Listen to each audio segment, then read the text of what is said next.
अस्सलाम वालेकुम। Programme night addition में हम आपको खुशामदीद कहते हैं। नाजरीन, कोरोना केसेस में संगीन इजाफे के बाद हुकूमत ने आज बड़ा फ़ैसला किया है कि मुल्क भर में तमाम तालीमी इदारे 26 नवंबर से 25 दिसंबर तक बंद रहेंगे, जबकि 25 दिसंबर से 10 जनवरी तक मौसम सरमा की तातीलात होंगी।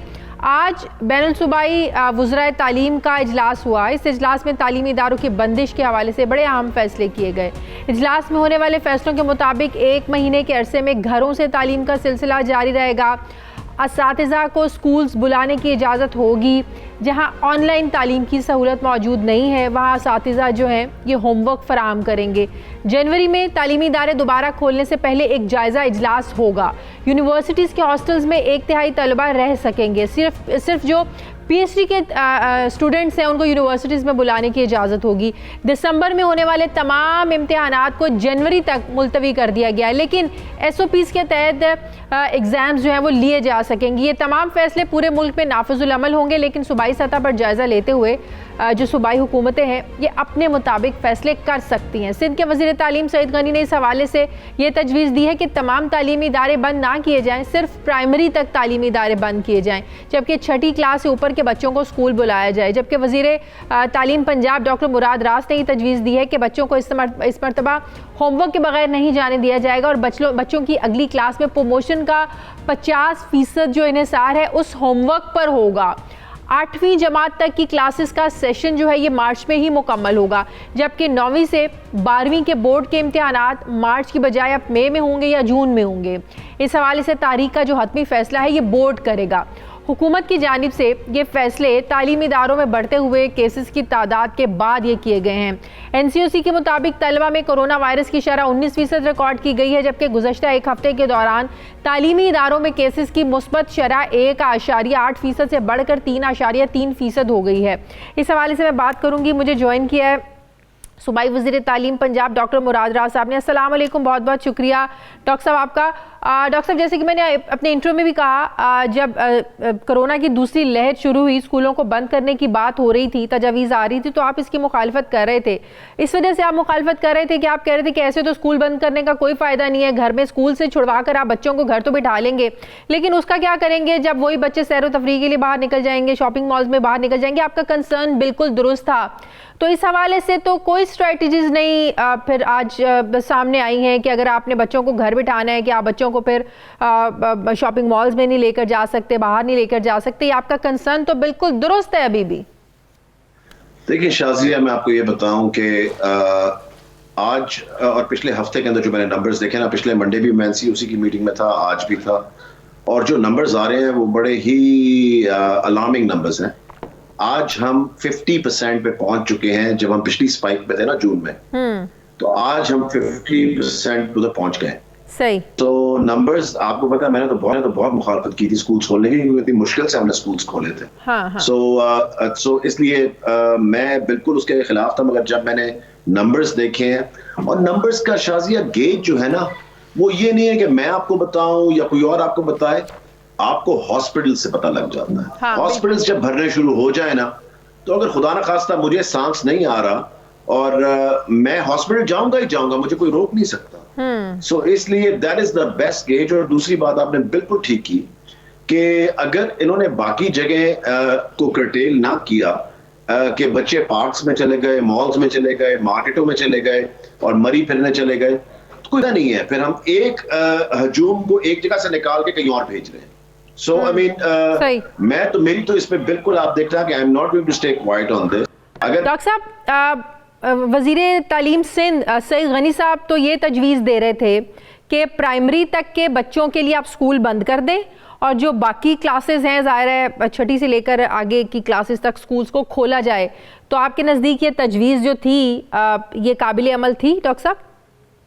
नहीं शाज़िया, देखें अगर बंद करना है, सबको करना है, देखें ये नहीं हम कर सकते कि जी प्राइमरी की जिंदगियां ज्यादा जरूरी है और फिर सेकेंडरी की नहीं है। सो I don't think we could have done that. I think it had to be done across the board. अच्छा डॉक्टर साहब, पहले भी जब स्कूल बंद हुए थे तो ऑनलाइन क्लासेस का मसला था। बहुत सी जगह ऐसी है जहाँ पे इंटरनेट एक्सेस नहीं है, तो ऐसे स्टूडेंट्स के लिए अब क्या स्ट्रैटेजी है जहाँ पर इंटरनेट एक्सेस नहीं है, वो बच्चे ऑनलाइन एजुकेशन नहीं ले सकते हैं, वो फिर कैसे जो है ना वो काम करेंगे? देखिए मैं आपको ये बता दूं, एक तो ऑनलाइन क्लासेस जो करवा सक रहे हैं वो तो ऑनलाइन क्लासेस करेंगे। हाँ। मगर ये है कि हमने होमवर्क इस दफा पहली दफा देने लगे हैं, जो जिस तरह गर्मियों की छुट्टियों में देते हैं, और हाँ। ये होमवर्क ग्रेडेड होगा। इस पे ग्रेड्स मिलेंगे उनको। 50% ग्रेड्स वो होंगे जो 50% पे एग्जाम दिया जाएगा। इस दफा कोई फ्री प्रमोशन नहीं होने लगी जिस तरह पिछली दफा हमने उनको बगैर किसी चीज के प्रमोट कर दिया था। हाँ। This is not going to happen this time. तो अब हो गए ऐसे डॉक्टर साहब, अब गर्मियों की छुट्टियां आप लोग कम करेंगे, ये भी डिसाइडेड है? बिल्कुल। अगर देखें ये फैसले जो हैं ये डे टू डे हैं, वीक टू वीक हैं, और अगर हमें कम करना पड़े गर्मियों की छुट्टियां तो बिल्कुल हम जरूर कम करेंगे। तो एग्जाम्स का शेड्यूल किस हद तक मुतासिर होगा डॉक्टर साहब? 9th 10th 11th 12th जो बोर्ड के एग्जाम्स हैं वो तो हम जो है प्रॉब्ली मई या जून में अब करेंगे। सही। मगर 1 through 8 का जो है वो तो हम मार्च में रखेंगे। सही। क्योंकि हम होमवर्क में भी प्राइवेट स्कूल वालों के अभी भी कंसर्न्स हैं, बहुत ज़्यादा कंसर्न्स हैं, हालांकि फ़ीसें तो वो अपनी पूरी ले रहे हैं। तो इस हवाले से भी आप लोग कुछ कर रहे हैं कि फ़ीसें आधी कर लें? पेरेंट्स फिर परेशान हैं कि बच्चे फिर घर बैठ जाएंगे, फ़ीसेस तो उन्हें पूरी देनी पड़ेंगी। ये तो कुछ करवा लेंगे, फ़ीसें ही बच्चे उनकी आधी देनी पड़े पेरेंट्स को। देखिए वो वाला इशू भी देखते हैं, उसके ऊपर भी हम आएंगे। और जो गवर्नमेंट की रेट है वो आपको पता है कि I will make sure that it is implemented. लेकिन जो पहले 7 महीने स्कूल बंद रहे उसमें आप लोगों ने 20% ज़ाहिर कमी की थी, इसमें भी ये एप्लीकेबल होगा? वो अभी मैं देखना है उस पर बात करें, क्योंकि एकदम इमरजेंसी में सारी सिचुएशन आई in a few days, so that's why it has to be taken care. सही। तो आज फैसला हुआ 2 दिन बाद स्कूल बंद करने का। फैसला इसीलिए हुआ कि जो होमवर्क की आप बात कर रहे हैं, ताकि स्कूल वाले जो अपनी स्ट्रेटजी कंप्लीट करके बच्चों को होमवर्क दे दें। 2 दिन का गैप देने का मकसद यही था, क्योंकि अगर ज़ाहिर केसेस इतने ज़्यादा बढ़े हैं फिर तो इमीडिएटली कल से बंद होने चाहिए थे स्कूल। बिल्कुल, वो 2 दिन असल में वो कल से बंद करना चाह रहे थे, हमने खुद उसको कहा कि 2 या 3 दिन इसको आगे करें। बहुत बहुत शुक्रिया। सूबाई वज़ीर तालीम पंजाब डॉक्टर मुराद राज साहब मेरे साथ थे, बहुत शुक्रिया आपका। नाज़रीन, कोरोना की दूसरी लहर ख़तरनाक सूरत हाल इख्तियार करती जा रही है। मुल्क के अंदर कोरोना केसेस की शरह गुज़श्ता 2 हफ्तों में दुगना हो चुकी है। गुज़श्ता 24 घंटों के दौरान केसेस के मस्बत आने की शरह 7.46% रही है, जो कि जून के महीने में बुलंद तरीन सतह यानी 23% तक पहुँच गई थी। मई में मुस्बत केसेस की शरह 6% थी, जबकि सितंबर में शरह 1.7% तक कम हो गई थी। जिसके बाद मुल्क में हमने देखा कि तमाम शोबों को खोल दिया गया था, बशमूल तालीमी इदारे।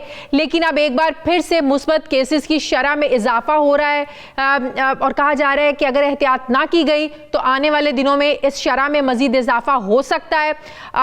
कल वज़ीर आज़म ने सख्त लॉकडाउन का इशारा भी वो दे चुके हैं। उन्होंने कहा कि अगर एहतियात नहीं बरती गई तो हमें ये सख्त फैसले करने पड़ सकते हैं लॉकडाउन के हवाले से।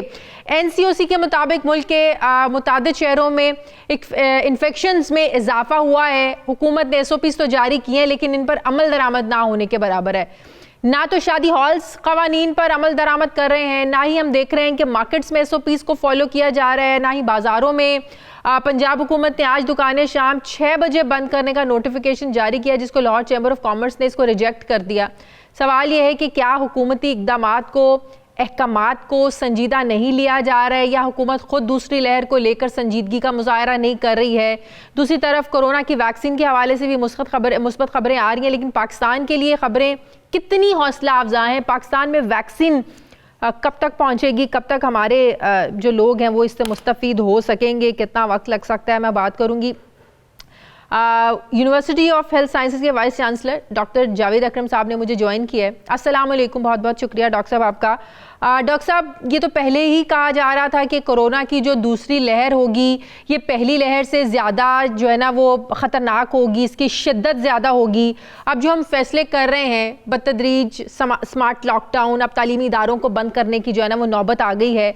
आपको क्या लगता है कि सूरत हाल अब सख्त लॉकडाउन की तरफ जा सकती है, जिसका इशारा कल वज़ीर आज़म ने भी दिया, या कर देना चाहिए आप समझते हैं हालात की संगीनी को देखते हुए? बहुत शुक्रिया शादिया। देखें, लहर की तो मेरा ख्याल है हमें इस्तेमाल नहीं करना चाहिए लफ्ज़। उसकी वजह यह है कि ये एक मिसपरसेप्शन क्रिएट करती है, और इसने किया भी है। लोगों ने समझा कि शायद ये बीमारी ख़त्म हो गई, तो उन्होंने बिल्कुल अपने आप को आज़ाद समझ लिया फ्रॉम, और शायद वापस शायद लौट आई है। You are right. तो जी हाँ, तो मैं ये समझता हूँ कि ये एक कांस्टेंट फिनोमिनन है। 11 दिसंबर 2019 से जब ये वुहान में बीमारी आई और उसने तकरीबन पूरी दुनिया को अपनी इफ़ेक्ट किया। और अभी ये बता दूं कि पाकिस्तान समूल कोई भी मुल्क ऐसा नहीं है जिसने बीच में फेजेस आए हों कि जहां ज़ीरो रिपोर्टिंग हुई हो। हाँ। तो ये जली नहीं जाती, ये रहती है हमारे दरमियान। फ़र्क जिस चीज़ से पड़ता है वो ये है कि हम इसको कितना सीरियसली लेते हैं। जब हम इसको ईज आउट करते हैं, जिसको हम पैंडेमिक फटीग कहते हैं, उसमें मुब्तला हो जाते हैं और हम उकता के अपनी चाहते हैं कि शादियाँ भी अब हज़ार बंदे की हो और जलसे जुलूस भी लाखों के हों और जनाजे भी लाखों से ज़्यादा हों, तो ऑब्वियसली इसकी बहुत बड़ी हम फिर प्राइस पे करते हैं इन द फॉर्म ऑफ हज़ारों जाने का ज़िया करने से। और वो जान मेरी और आपकी भी हो सकती है। Nobody is vulnerable. लेकिन हम ये नहीं कह सकते कि हुकूमती जलसों से जाने का खतरा नहीं था जो हुकूमत कर चुकी, और अब जो अपोजिशन पर तनकीद हो रही है, यकीनन अपोजिशन को भी नहीं करने चाहिए, लेकिन हुकूमत एक गलत एग्जाम्पल सेट की है। आज अपोजिशन ये सवाल करने में हक बजानिब है डॉक्टर साहब कि अगर आपने जलसे किए तब आपको भी जलसे नहीं करने चाहिए थे। आज जो आप हमें जलसे ना करने की जो है ना वो बड़ी तनबीह कर रहे हैं। बिल्कुल सही कह रहे हैं, ये तो खैर पॉलिटिक्स है, लेकिन I will say as a scientific person कि two wrongs doesn't make it right. अगर एक गलती हो गई जिसने भी की, अब हमें मजीद दोनों तरफ से इसको ज़ीरो टॉलरेंस करनी चाहिए। हमें इन चीज़ों की इम्पोर्टेंस है, जाहिर है इन्होंने शो ऑफ स्ट्रेंथ करनी है। अपना मौक़िफ़ तो ये आपके चैनल, आपके प्रोग्राम के ज़रिए दे सकती है गवर्नमेंट भी और अपोजिशन भी। शायद ज़्यादा लोग वो चैनल सुनेंगे दैन फिजिकली सुनने का। सिर्फ ये शो ऑफ स्ट्रेंथ का रह गया ना, तो इतनी छोटी चीज के लिए इतनी बड़ी कुर्बानी देना तो कोई फायदा नहीं है। मौक़िफ़ तो वो जरूर टीवी पे दें और दे भी रहे हैं और लोगों के पास जा भी रहे, इससे मुवस्सर तो अब कोई टूल है नहीं है। फिजिकली इकट्ठा होना, जबकि एंडेंजर्ड हैं लाइफ, कि आप अगर 1 लाख बंदे को इकट्ठा करती हैं तो हो सकता है एंड पे आपको 10,000 की कुर्बानी देनी पड़े, जो कि लग यही रहा है जिस तरह ये बीमारी। अच्छा, सर्दियों में इसकी शिद्दत कितनी बढ़ जाती है? आपको पता है सर्दियों में ऑलरेडी लोगों को सांस के मसाइल, नमूनिया की शिकायत और फ्लू के मसाइल ऑलरेडी सर्दियों में लोगों को होते हैं। तो फिर आपको लगता है कि अगर किसी को ये वायरस अटैक करता है तो उसको क्योर करना ज्यादा मसला हो जाता है? एब्सोल्युटली। और दूसरा ये है कि सर्दियों में हमारा घरों में या कहीं दफातर में हम ज्यादा लोग एक कमरे में बैठते हैं टू कंजर्व एनर्जी, कि जहाँ हीटर लगा है उसके गिर्द गिर्द ज्यादा, तो वो कॉन्टैक्ट्स भी आपके ज्यादा हो जाते हैं सर्दियों में। और सर्दियों में और ये ड्राई सीजन में वायरस की ट्रांसमिशन ज्यादा हो जाती है। जब बारिश हुई थी तो जाहिर है मॉइस्चर ज्यादा होता है, तो ड्रॉपलेट्स और एरोसोलिक पार्टिकल्स की जो वेलोसिटी है एक इंसान से दूसरे जाने में वो कम हो जाती है। दूसरा, आपका जो लंग्स का निज़ाम है, म्यूकोसिलरी क्लियरेंस जो करती है, वो गर्मियों में बेहतर होती है और सर्दियों में थोड़ा वो मंद पड़ जाता है, जिसकी वजह से ये वायरस की अटैचमेंट आपके सेल्स के साथ ज़्यादा होती है। और मैं ये समझता हूँ कि हमें ये समझ लेना चाहिए और मेंटली प्रिपेयर्ड होना चाहिए, फिजिकली फाइनेंशियली भी प्रिपेयर्ड होना चाहिए कि 3-4 साल कहीं नहीं गए, कि ये यही कैफियत रहेगी कि जब 3-4 साल यहाँ तो खुश हो रहे हैं लोग कि वैक्सीन आ गई है, हमने भी ऑर्डर दे दिया है दिसंबर से, तो अमेरिका में ये प्रैक्टिकली लोगों को लगना शुरू हो जाएगी। आप कह रहे हैं 3-4 साल?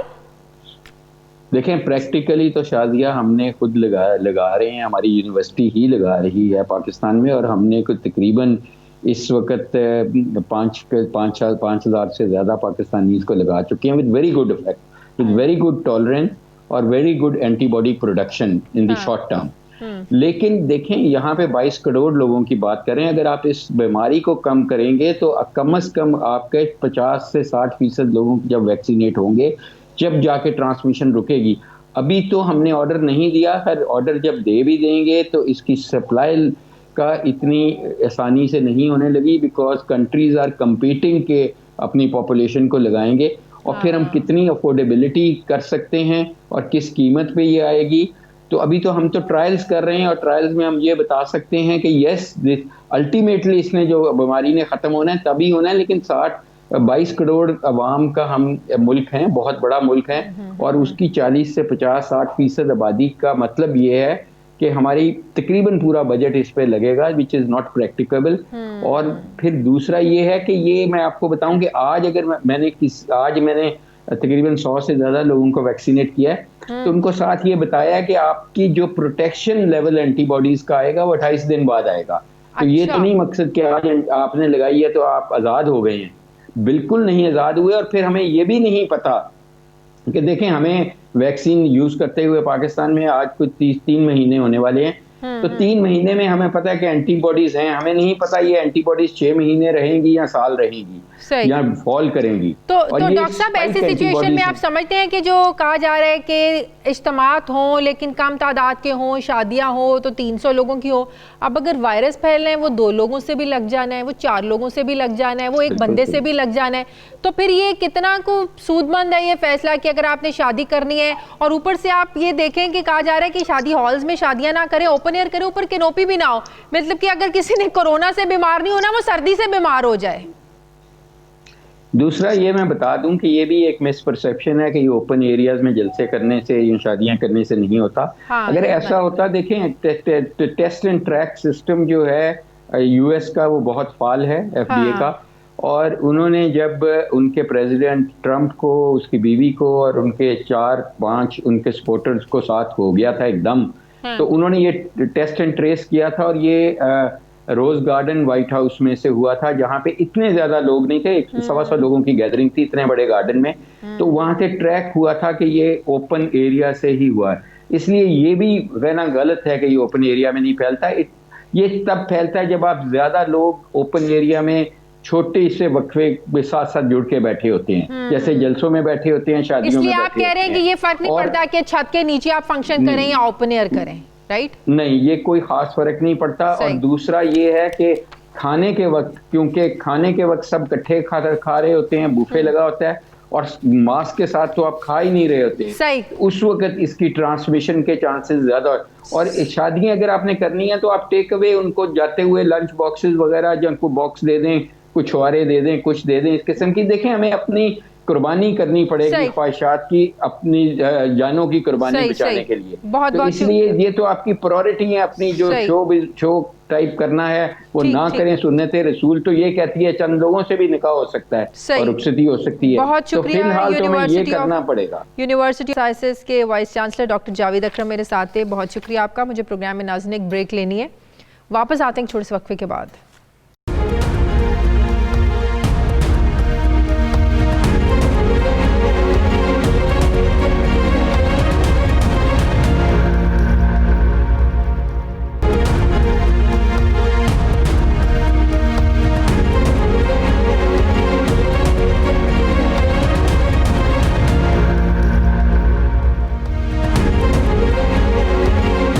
फिर से आपको खुशामदीद कहते हैं। नाज़रीन, मुल्क में कोरोना केसेस में तेज़ी के साथ अपोजिशन के बयानिए में भी सख्ती आ रही है। PDM की क़यादत एंटी एस्टेब्लिशमेंट बयानिए में नवाज शरीफ से भी 2 कदम लगता है कि आगे ही निकल गई है। गुज़श्ता रोज़ पेशावर में हुकूमत की इजाज़त के बगैर और इस्लामाबाद हाई कोर्ट के फैसले के खिलाफ PDM का जलसा हुआ। इस जलसे के मुनक्किद होने के बाद हुकूमती रिट पर भी सवालात उठ रहे हैं। हुकूमत के नाक़दीन कह रहे हैं कि क्या हुकूमत की रिट सिर्फ बयानात तक और ट्वीट्स तक महदूद है? अगर हुकूमती पाबंदी और अदालती फैसलों की खिलाफ वर्जियाँ की जा रही हैं तो हुकूमत कानूनी कार्रवाई क्यों नहीं करती? अपोजिशन तो यहाँ तक दावे कर रही है कि उन्हें लाहौर और मुल्तान में जलसों के लिए भी हुकूमती इजाज़त की कोई ज़रूरत नहीं है। सवाल ये है कि हुकूमती रिट को चैलेंज करने से क्या मुल्क के सियासी हालात मज़ीद कशीदा नहीं होंगे? जबकि गुज़श्ता रोज़ हमने देखा पेशावर में जलसे से खिताब करते हुए मौलाना फजलुर रहमान ने कहा कि हम जंग का ऐलान कर चुके हैं, हम जंग से पीछे हटना जो है गुनाह कबीरा समझते हैं। हम फ़ौज का एहतराम करते हैं अगर वो हमारा दिफाई इदारा है, लेकिन अगर वो सियासी इदारा बनने की कोशिश करेगा तो फिर तनकीद बर्दाश्त करना होगी। अपने खिताब में PDM के सरबराह ने यह भी कहा कि हम आज भी आपको मोहलत देते हैं कि आप हुकूमत की पुश से पीछे हट जाएं, कह दें कि ये हुकूमत हमारी नहीं है और आप हुकूमत के खिलाफ हमारे साथ आवाज़ मिलाएं, फिर हम भाई भाई हैं। मतलब एक तरफ इस्टेब्लिशमेंट के खिलाफ बातें की जा रही हैं और साथ इक़्तिदार के लिए इस्टेब्लिशमेंट के साथ हाथ मिलाने की बातें भी की जा रही हैं, जबकि बिलावल भुट्टो बार बार ये दावा कर रहे हैं कि जनवरी में हुकूमत चली जाएगी। सवाल यह है कि बिलावल भुट्टो के इस दावे की बुनियाद है क्या? क्या जलसों से भी हुकूमतों को घर कभी भेजा गया है? क्या जा सकती हैं हुकूमतें? जबकि आज गिलगित बल्तिस्तान के हल्का GB 2 में इलेक्शन कमीशन की जानिब से PTI के उम्मीदवार की जीत के ऐलान के बाद पीपल्स पार्टी के वर्कर की जानिब से सरकारी अमलाक और गाड़ियों को आग लगाकर शदीद एहतजाज किया गया। सवाल ये है कि क्या जमहूरी और पुरअमन होने की दावेदार ये सियासी जमातें अवाम के फैसले को मानने के लिए तैयार क्यों नहीं है? मैं बात करूंगी। मुझे ज्वाइन किया है मुस्लिम लीग नून के रहनुमा सेनेटर आसिफ किरमानी साहब ने। अस्सलाम वालेकुम, बहुत बहुत शुक्रिया आसिफ किरमानी साहब आपका। वालेकुम सलाम जी। आसिफ किरमानी साहब, ये बड़ा दोहरा म्यार और बड़ा एक तजाद नज़र आता है। एक तरफ कहते हैं कि इस्टेब्लिशमेंट की सियासत में मुदाखलत बर्दाश्त नहीं है, दूसरी तरफ मौलाना साहब कहते हैं कि हाँ, अगर आप इस हुकूमत को भेजने में, इस हुकूमत के खिलाफ आवाज़ उठाने में हमारा साथ दें तो हम आपस में भाई भाई हैं, फिर हम आप पे कोई तनकीद नहीं करेंगे, कुछ नहीं होगा। तो ये क्या मैसेज दे रहे हैं? अपने फ़ायदे के लिए सब अच्छा है, आप लोग इक़्तिदार में नहीं है, अपोजिशन इक़्तिदार में नहीं है, इस्टेब्लिशमेंट भी बुरी है, हुकूमत भी बुरी है, इतना बड़ा दौरा म्यार तजाद क्यों? बिस्मिल्लाहिर्रहमानिर्रहीम। पहले तो शाजिया बीबी शुक्रिया आपका जी। मैं ये समझता हूँ जी कि ये जो भी इस वक्त मामलात हैं, जिस तेज़ रफ्तारी के साथ पाकिस्तान की मईशत जो है वो नोज डाइव जा रही है, जिस तेज़ रफ्तारी से यहाँ हर फी घंटा की रफ्तार से महंगाई बढ़ रही है, ऐसे में जब गरीब के पास खाने को रोटी नहीं है, उसके चूल्हे बुझ चुके हैं, महंगाई का जिन जो है वो बोतल से कब का बाहर आ चुका है, तो ऐसे में पीडीएम के प्लेटफॉर्म से जो बात की जा रही है वो अवाम के ज़िंदगी को बेहतर करने के लिए एक उसकी तरफ ये सारे इक़दामात हैं। जो 11 जमातें जो हैं वो आवाम की ही आवाज़ बनकर बाहर निकली हैं। तो मैं समझता हूँ कि इसमें मौलाना फजलुर रहमान साहब ने जो बात की वो बिल्कुल दुरुस्त बात उन्होंने फरमाई है। लेकिन माजरत के साथ अगर अवाम का वाकई मोहब्बत, अवाम से प्यार और अवाम का इतना ख्याल, अवाम महंगाई से उनको नुकसान हो ना हो, जान जाए या ना जाए, लेकिन इस वक्त जो कोरोना से जो हालात बन चुके हैं, जिस रेशो से केसेस बढ़ रहे हैं और जिस तरह आप लोग जलसे कर रहे हैं, इससे लोगों को ज़रूर नुकसान हो सकता है। आसिफ किरमानी साहब, इसमें भी 2-3 फैक्टर्स हैं, मेरी गुजारिश आप सुनिएगा जी। एक तो हुकूमत बुरी तरह नाकाम हुई है लोगों को SOPs पर अमल करवाने में। आज आप बाज़ारों में, मार्केट्स में चले जाइए तो 100 में से 20 लोग जौन से हैं वो मास्क पहन के फिर रहे, 80 लोग मास्क पहन के नहीं फिर रहे।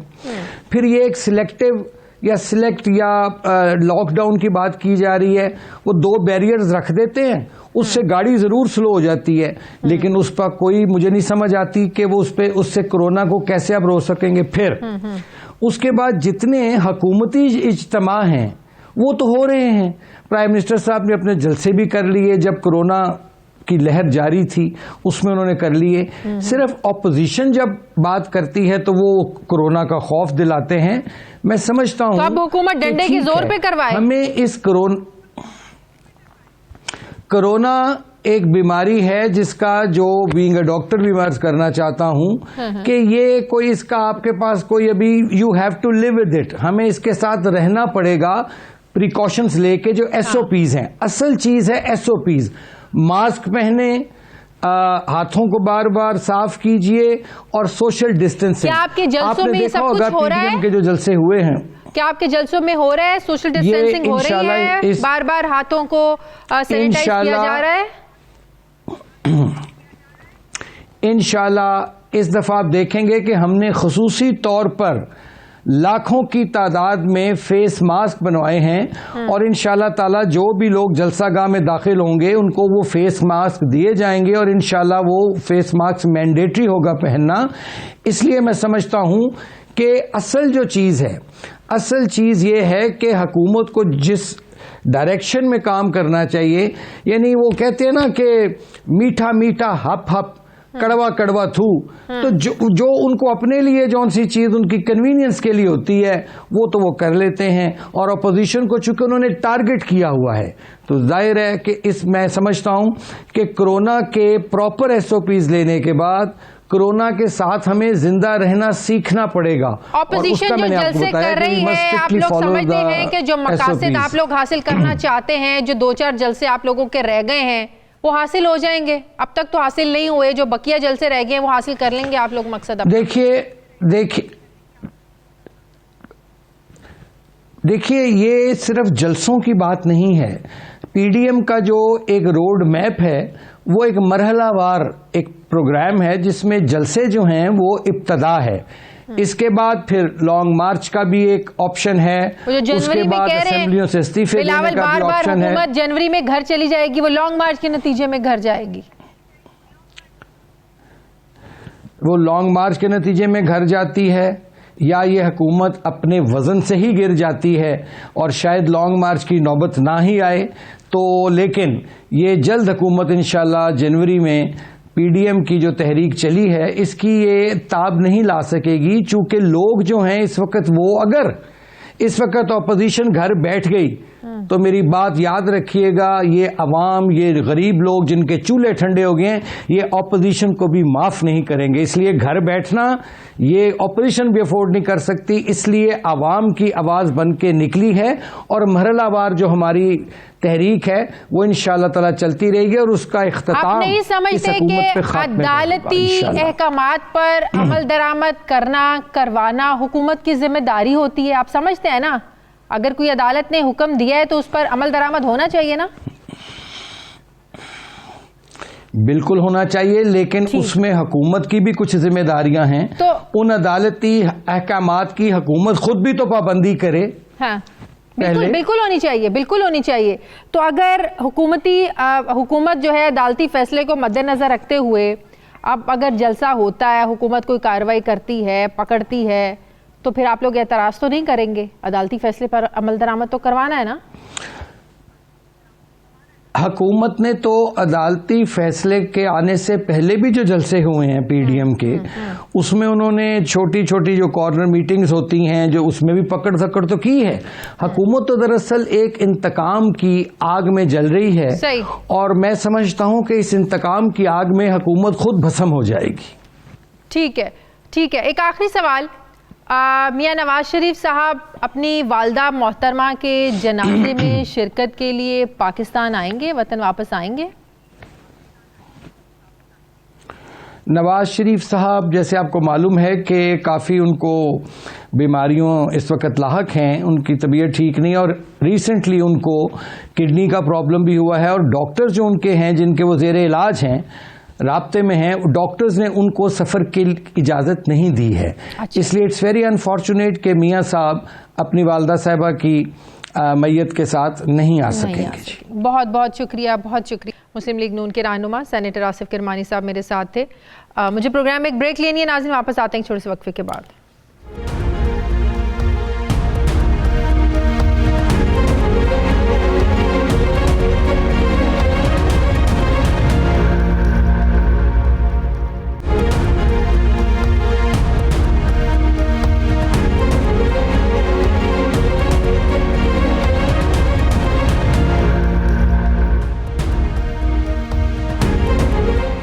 ब्रेक के बाद एक बार फिर से आपको खुशामदीद कहते हैं। तहरीक इंसाफ के रहनुमा सेनेटर फैसल जावेद साहब ने ज्वाइन किया। अस्सलाम वालेकुम, बहुत बहुत शुक्रिया फैसल जावेद साहब आपका। फैसल जावेद साहब, बड़ी कन्फ्यूजन पैदा हो रही है। एक तरफ हुकूमत हमें टीवी पे आके बड़ी सेंसिटिविटी बताती है कोरोना की कि किस शरह से केसेस बढ़ रहे हैं, अमवात हो रही हैं, दूसरी लहर कितनी ख़तरनाक है, फिर तालीमी इदारे आज बंद करने का फ़ैसला हो गया। दूसरी तरफ समझ में नहीं आ रही है, सवालात उठ रहे हैं आप लोगों पर और बिल्कुल सही उठ रहे हैं कि क्या हुकूमत रिट वहाँ तक नहीं है जहाँ ऑपोजिशन जलसे कर रही है, इतनी बड़ी बड़ी तादाद में जलसे हो रहे हैं, कोई SOPs फॉलो नहीं हो रहे हैं। फिर उससे बड़ी बात, फिर जो जस्टिस अतर मिनल्ला का फैसला है अदालती अहकामात पर अमल दरामद करना और करवाना आपकी जिम्मेदारी नहीं है तो किसकी जिम्मेदारी है? जी अस्सलाम वालेकुम शाजिया, बहुत बहुत शुक्रिया आपने प्रोग्राम में दावत दी। सबसे पहले तो सबके लिए दुआ गो हैं कि अल्लाह ताला सबको अपने हिफ्ज़ व अमान में रखे। ये जो अभी जो लहर आई हुई है ये बहुत ख़तरनाक लहर है और इसका एहसास सबको है और अपोजिशन वालों को भी है, अपने लिए, लोगों के लिए नहीं है। हम उनको बताते रहे कि आप जलसा जो है इस सूरत हाल में जलसा करना इस वक्त बिल्कुल भी ठीक बात नहीं है। होता क्या है कि लोगों को ये ज़बरदस्ती जलसों में लेके आते हैं। होता क्या है कि ये बसें भर भर के लोगों को जलसों में लेके आते हैं और उनकी जानें ख़तरे में डालते हैं। अच्छा, इन जलसों से दो चीज़ें ख़तरे में, एक तो लोगों की जानें जो सबसे ज़्यादा कीमती हैं, और दूसरा पाकिस्तान की उभरती हुई इकॉनमी, जिसकी दुनिया ने तारीफ़ की है कि पहले फेज़ से जिस तरह से तेज़ी से रिकवरी की पाकिस्तान की इकॉनमी ने अब ऊपर जा रही है हर लिहाज से, उसको भी ख़तरा है इनके ये कोरोना अगर ज़्यादा फैलती है, ये इस किस्म के मैस इवेंट्स होते हैं, ये जलसे, ये जुलूस, जिसमें कोई, आप बिल्कुल ठीक कह रही हैं कि कोई एसओपीज फॉलो नहीं हो सकते जलसों के अंदर, बड़ा मुश्किल काम है कि आप ये लोगों के अंदर आप जलसे लोगों जुलूस को में। अपने जलसे करने के बाद हुआ इस सेंसिटिविटी का, रेशो का, और लोग मर जाएंगे, ज्यादा खतरनाक है, ये एहसास अपने जलसे करने के बाद हुआ? नहीं, हमने तो जलसे बिल्कुल अपने जलसे जो है बंद कर दिए हैं। हमारे 2 इवेंट्स तो हुए सही थे, ना? एक हेल्थ कार्ड की इवेंट हुई थी स्वात में, लेकिन शाजिया मैं आपको बताऊं, वो इवेंट हुई थी, वो जलसे में, बिल्कुल आप ठीक कह रही हैं, जलसे में कन्वर्ट हो गया था, बहुत बड़ा जलसा बन गया था। आप ठीक कह रही हैं, एहतियात करनी चाहिए, लेकिन हमने फ़ौरन अपने जलसे जो हैं वो बंद कर दिए हैं। और आपको ये भी बताएं कि जो जलसे चल रहे थे उस वक्त, जब जलसे हुए, उस वक्त वो सूरत हाल बिल्कुल नहीं थी जो आज है। अच्छा, जो आप लोगों ने अब जलसे करने कहाँ थे जो बंद कर दें? चले, ऑपोजिशन तो एक महाज पे निकली हुई ना आप लोगों के खिलाफ, आप लोगों ने जलसे क्यों करने थे? जो करने थे जीबी में वो तो कर लिए, अब जो आप कह रहे हैं कि हमने अपने जलसे बंद कर दिए, आप लोगों ने करने थे? कोई जलसे शेड्यूल थे? और क्यों करने थे आप लोगों ने? आप लोग तो हुकूमत में अपना काम करें। जी, हमने जलसे नहीं करने थे, हमने इसी किस्म की कुछ प्रोजेक्ट्स है जिनकी इवेंट्स थे वो करने थे। अब हमने उनको भी ख़त्म कर दिया है। अब हम उनको एक कमरे के अंदर या उस तरह से करेंगे, लिमिटेड गैदरिंग में या वर्चुअल करेंगे। असल में हमारे जलसे नहीं होते हैं, वो जलसे बन जाते हैं, होते हैं हमारे गवर्नमेंट के इवेंट्स होते हैं, वो फिर जलसे बन जाते हैं। आपको पीटीआई का पता है जो फॉलोइंग है और जिस तरह से जुनून है, जो वो अभी, ये भी सवात में भी जलसा नहीं था, हेल्थ कार्ड का एक इवेंट था जो कि बस जलसा बन गया, बस सब लोग पहुंचे मोहब्बत में, प्यार में। लेकिन कहने का मकसद ये है कि जो भी हमारे इस किस्म के बड़े स्केल के इवेंट्स थे, देखिए याद रखें, हमने पहली लहर से हम अच्छे निकले, पाकिस्तान अच्छा निकला, और वो वक्त आया था कि जब सब ने बातें करना शुरू कर दी थी कि जी कोरोना ख़त्म हो गया है। लेकिन ये जो दूसरी लहर आई है, इसमें हमें अभी से एहतियात करनी होगी। और हमारी जो हिकमत अमली थी, इमरान खान साहब की जो हिकमत अमली थी, उसको पूरी दुनिया ने तारीफ़ की है। देखें, WHO ने तारीफ़ की है, बिल गेट्स ने तारीफ़ की है, और बाकियों ने तारीफ़ की है कि पाकिस्तान ने इकॉनमी को भी अच्छा हैंडल किया है। लेकिन अब तनकीद हो रही है कि आप लोगों की रिट नहीं है, हुकूमती रिट नहीं है, अदालती फैसले पर अमल दरामद नहीं आप लोग करवा पा रहे हैं, अब ये तनकीद हो रही है आप लोगों पे। अच्छा, इसमें मैं आपको बताऊं, इसमें मैं आपकी बात से एग्री करता हूं कि पूरी तौर पे देखिए उन्होंने कानून तोड़ा है। तो कल के जलसे के बाद क्या कार्रवाई हुई, मुझे इसका जवाब दे दें। जी, मैं इसी तरफ आ रहा हूँ। PDM को हमने बताते रहे हम, उन्होंने सारे कवानीन तोड़े हैं, उन्होंने SOPs की भी खिलाफ वर्जी ज़ाहिर है उन्होंने की है, और उन्होंने बावजूद इसके कि अदालत ने कहा था कि NCOC की जो भी हिदायत हैं उस पर अमल करना ज़रूरी है। इन अदर वर्ड्स, वो तौहीन अदालत के भी मुर्तकिब हुए हैं, कि उन्होंने अदालत की बात भी नहीं मानी, और उन्होंने कानून की भी खिलाफ वर्जी की है, और इस समत पेशरफ्त होनी चाहिए। जस्टिस सतर मिनल्ला ने अपने फैसले में लिखा है कि NCOC के जो फैसले हैं हर किसी पर ज़ाहिर है वो इम्प्लीमेंट होंगे, अमल दरामद करना मानना सब पर लाजिम है, जो नहीं करेगा उस पर क्रिमिनल केसेस होंगे। कल कोई कार्रवाई हुई आप लोगों ने की, किसी के खिलाफ नहीं की। आइंदा जो अपोजिशन जलसे करने जा रही है, क्या करेंगे आप लोग? जी, आइंदा तो बिल्कुल कार्रवाई करेंगे, इनके खिलाफ कार्रवाई होगी। और मैं अभी पंजाब एडमिनिस्ट्रेशन से हमें जो हमारे जो राब्ते हैं वो ये बता रहे हैं कि उनको एक तो अव्वल तो बिल्कुल किसी सूरत में उनको इजाज़त नहीं मिलेगी। अच्छा। और इजाज़त तो खैर इजाज़त तो कल भी नहीं मिली थी। जी, मैं वही अपनी इसी सांस में ये बात कह दिया।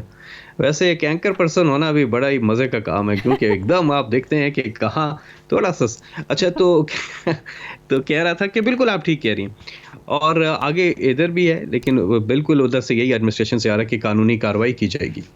ठीक है, बहुत बहुत शुक्रिया तहरीक इंसाफ रहनुमा सेनेटर फैसल जावेद मेरे साथ थे, थैंक यू वेरी मच। मुझे प्रोग्राम में नाज़रीन एक ब्रेक लेनी, वापस आते हैं छोटे से वक्फे के बाद।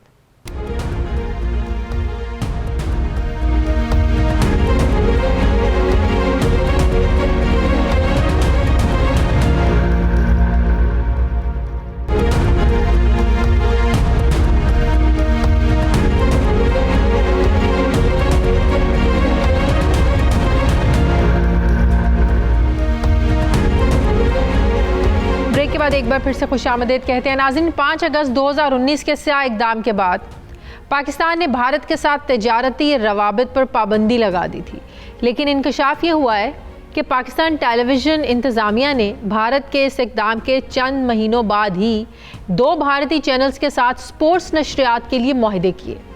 ज़राए का दावा है कि पीटीवी की जानिब से इंग्लिश प्रीमियर लीग दिखाने के लिए भारतीय ब्रॉडकास्टर स्टार इंडिया के साथ 3 सितंबर 2019 और दौरा ऑस्ट्रेलिया के मुकाबले दिखाने के लिए सोनी पिक्चर्स इंडियन लिमिटेड के साथ 24 अक्टूबर 2019 को एक मुआहदा किया, जिसके नतीजे में अब दोनों भारतीय चैनल्स को 10 करोड़ रुपए की अदायगी एक मसला बन गया है। ज़राए का दावा है कि वज़ारत इत्तलात और नशरियात ने वफाकी काबीना से ये दरख्वास्त की है कि भारत के साथ तिजारत पर आयद पाबंदी में नरमी करते हुए 10 करोड़ रुपए स्टेट बैंक ऑफ पाकिस्तान के ज़रिए भारत मुंतकिल करने की इजाज़त दी जाए। लेकिन सवाल ये है कि क्या स्पोर्ट्स का मुआहदा इतनी अहमियत का हामिल था कि उसके लिए कश्मीर कॉज के लिए हुकूमती पोजीशन को भी जो है ना वो नहीं देखा गया। एक और अहम खबर ये है कि सदर मुत्तहदा अरब अमारात और अबू धाबी के हुक्मरान शेख खलीफा बिन जैद अल नहान, दुबई के नायब वली अहद और वज़ीर ख़जाना शेख हम्माद बिन राशिद अल मखतूम अपने वफ़द के हमरा शिकार के लिए पाकिस्तान आ रहे हैं। ज़राए का ये दावा है कि शाही वफ़द पंजाब के 5 अजला में शिकार करेगा। फिर उनकी सिक्योरिटी के लिए पंजाब हुकूमत ने रेंजर्स की 3 कंपनियां भी तैनात करने का फैसला किया है। इस हवाले से वज़ारत दाखिला को दरख्वास्त कर दी गई है, जबकि इसकी हतमी मंजूरी वफाकी कैबिनेट देगी। अरब ममालिक से हुक्मरानों का पाकिस्तान आकर शिकार करना कोई नई बात नहीं है, लेकिन ये दौरा एक ऐसे वक्त में हो रहा है जब मुत्तहदा अरब अमारात की जानिब से पाकिस्तानियों के लिए वीज़े पर पाबंदी लगाई जा चुकी है और मुत्तहदा अरब अमारात में मुकीम पाकिस्तानियों को भी बेपनाह मुश्किलात का सामना है। इन दोनों ख़बरों में हुकूमती फ़ैसले हमें मुल्की मफादात के ख़िलाफ़ नज़र आ रहे हैं। इसमें मैं बात करूँगी, मुझे ज्वाइन किया इस्लामाबाद के ब्यूरो चीफ सुहेल भट्टी ने। बहुत शुक्रिया सुहेल आपका। सुहेल, सबसे पहले तो ये बताएंगे, पीटीवी इंतज़ामिया की जानिब से भारतीय चैनल्स के साथ जो मुआहदे हुए ये 5 अगस्त के बाद हुए, एक तरफ तिजारती रवाबित पर पाबंदी, दूसरी तरफ स्पोर्ट्स मुआहदे। जिस तरीके से स्पोर्ट्स मुआहदे किए गए, लगता है कि उन हालात में इंपॉर्टेंस होनी तो नहीं चाहिए थी इन मुआहदों की, लेकिन इन मुआहदों को अहमियत दी गई। क्या ये मामला कल कैबिनेट सेशन में डिस्कस होने जा रहा है? जी शाज़िया, बिल्कुल ये मामला कल वफाकी काबीना के एजेंडे पर शामिल है और कल वफाकी काबीना के इजलास में इस मामले के ऊपर बड़ी गर्मा गर्म बहस होने का इम्कान है। ये मामला ये है कि अगस्त 2019 में जब वफाकी हुकूमत भारतीय हुकूमत के उस इक़दाम के नतीजे में, जिसके नतीजे में कश्मीर पर गासबाना कब्ज़े को एक आइन उन कानून में तरमीम करके उसको एक्सटेंड किया गया, कश्मीरियों के ऊपर ज़िंदगी का दायरा तंग कर दिया गया था। उस मौके के ऊपर वफाकी हुकूमत ने भारत के साथ हर किस्म के तजारती तल्लुकात ख़त्म कर दिए थे। बाज़ाब्ता वफाकी काबीना ने मंजूरी दी थी और उसका नोटिफिकेशन जारी हुआ था, लेकिन हैरान कुन तौर के ऊपर, जिसके ऊपर वज़ारत इत्तलात व नशरियात भी परेशान है कि 1 माह बाद 3 सितंबर 2019 को पीटीवी इंतज़ामिया ने भारतीय ब्रॉडकास्टर स्टार इंडिया के साथ क्रिकेट सीरीज के दिखाने के लिए जो हकूक थे उसके लिए उनके साथ एक मुआहिदा कर लिया। सिर्फ यही नहीं, बल्कि फिर 24 अक्टूबर 2019 को एक और मुआहिदा किया। नाइट एडिशन को मिलने वाली दस्तावेज के मुताबिक ये दोनों मुआहिदे वफाकी काबीना, वफाकी हुकूमत और इवन वज़ारत इत्तलात और नशरियात से मुशावरत और मंजूरी के बगैर किए गए।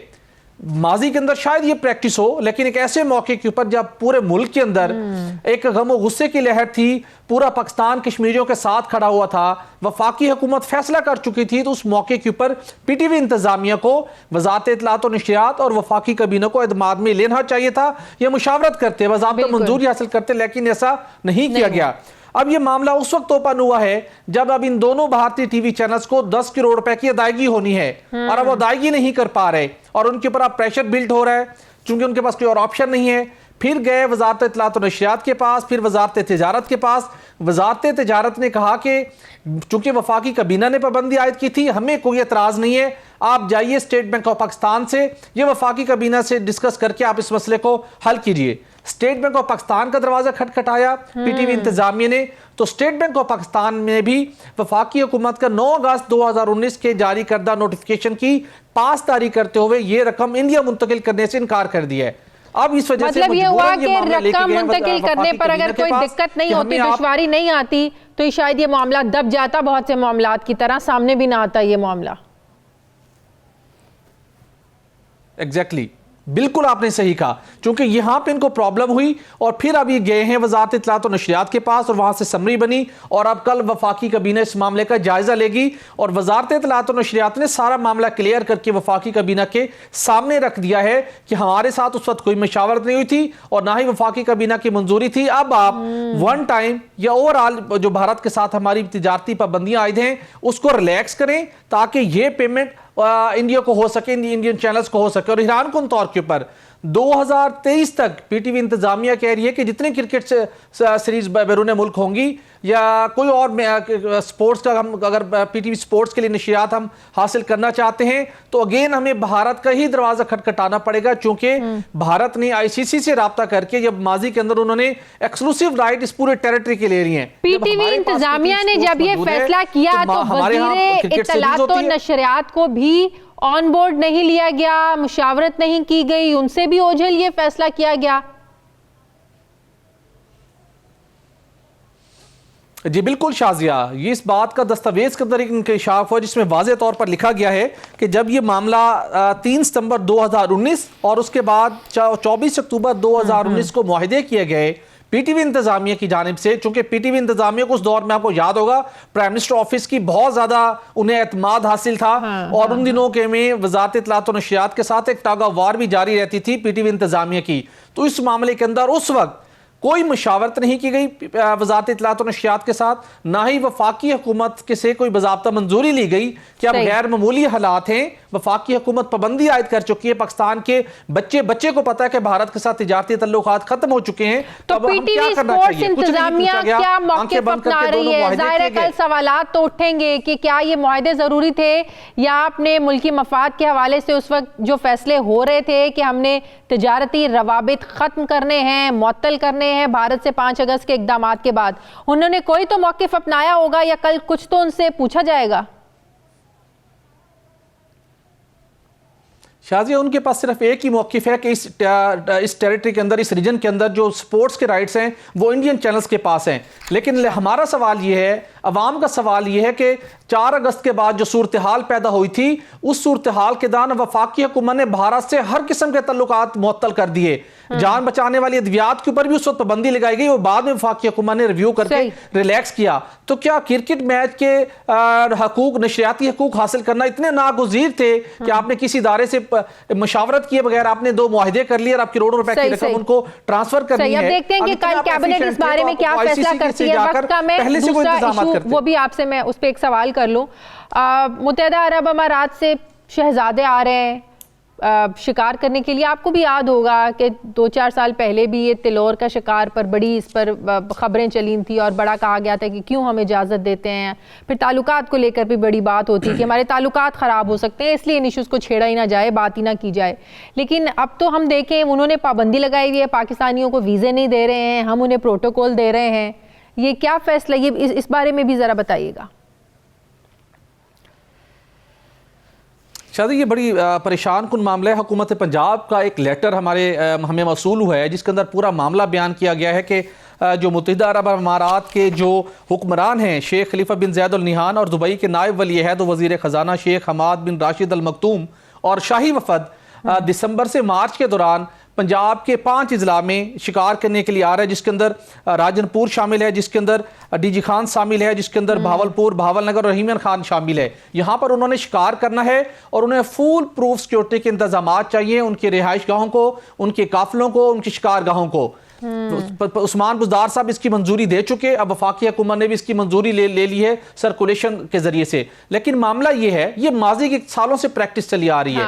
जब इतना उनके हम मेहमान नवाजी का उनको इतना उनके लिए इंतजामात करते हैं तो ऐसे मौके के ऊपर जो पाकिस्तान के लिए मुश्किलात और सख्तियां पैदा की जा रही हैं, तो एक ऐसा मौका है जहां पे वजारत खारजा को इस मामले को टेकअप करना चाहिए। जो पाकिस्तानी कानूनी तौर के ऊपर मुत्तहिदा अरब अमारात में मुकीम है उनको रोजाना बेपनाह मुश्किलात का सामना है। उन्हें निकाला जा रहे हैं नौकरियों से, ऑडियोज आई हैं, उन्हें चलते हुए हाईवेज के ऊपर रोक लिया जाता है जी। एग्जैक्टली।